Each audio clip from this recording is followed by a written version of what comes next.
What's gentlemen? It's Tuesday. I'd like to apologize for there not being a video from me last week. That was because I was at summer music clinic, and I was going to address Elon's question of why people like music so much there, and it would have been cool and appropriate. I did end up recording something, but there were so many issues that it didn't really seem worth going through with, and it wasn't very good quality, and I didn't really accomplish much but weirding out a lot of people in the computer lab because I was talking to a computer. But I am now going to address the question of why humans like music so much. Before I fill you with too much anticipation, my answer is going to lead up essentially to Justin's answer, but I have a lot of reasons why I don't know. Music is primarily associated with hearing, almost completely associated with hearing. A little bit associated with feeling, but nah. Hearing is one of the five senses, and if you think about any other of the five senses, you can come up with an evolutionary reason why certain things would please our senses more than others. For sight, that's like the most difficult to address, but I mean, when you look at a bright light, your eyes start to hurt because it signifies that could be associated with heat, which could harm your body, or radiation. Also, humans like to look at other humans, particularly guys liking to look at girls, because it makes them think about reproducing, and that is good evolution-wise. Smelling and tasting, to me, is pretty obvious. Smelling, we don't like the smells of like harsh chemicals or anything. We don't like the smells necessarily of most things that we can't eat.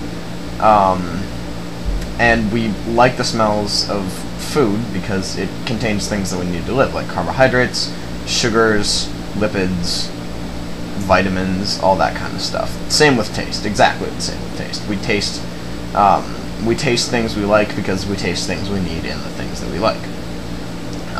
Like pineapple is chock full of sugar, hamburgers are chock full of protein and grease. I don't eat hamburgers, but... And then touch is pretty simple. Smooth things are more pleasing for us to touch because they're not harmful. We like touching cooler things because it helps in hot weather, because it helps us get rid of all the internal energy we're building up. We don't like touching hot things or rough things because they can harm us. So those both make sense evolutionarily. But hearing, I haven't ever been able to think of anything that can explain why humans can listen to music. And Justin, you brought up the point of us being used to lullabies that were sung to us as small children, but lullabies have no way of striking chords. Lullabies, I mean, they're simple melodies, and I don't think that the reason that humans like music is because of lullabies. I think the reason that humans like lullabies is because of our natural love of music, or like music. And I mean, there's I think music pretty much has to have a deeper meaning in our existence, because, I mean, personally, I get, like, physical rushes when listening to certain music, or even when playing certain music. I mean, the feelings that certain chords and chord progressions evoke are so vivid, like, even music without words. Like, if you've ever listened to George Gershwin, he, produces some of the most amazing emotional pieces that are completely orchestral, and it's really just unexplainable, in my opinion.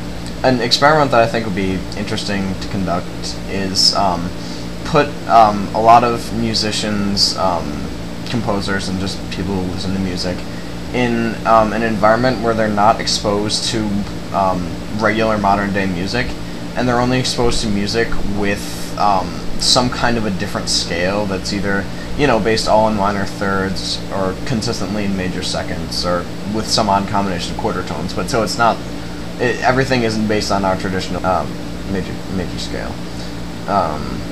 And see if, like, when they came out of it, normal music sounded weird to them, or if the other music started to sound any more normal. And I think that would be interesting, because I don't know what the actual result would be.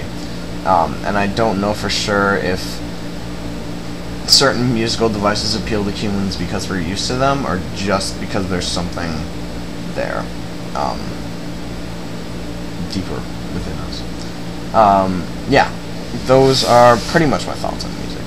That's all. Goodbye.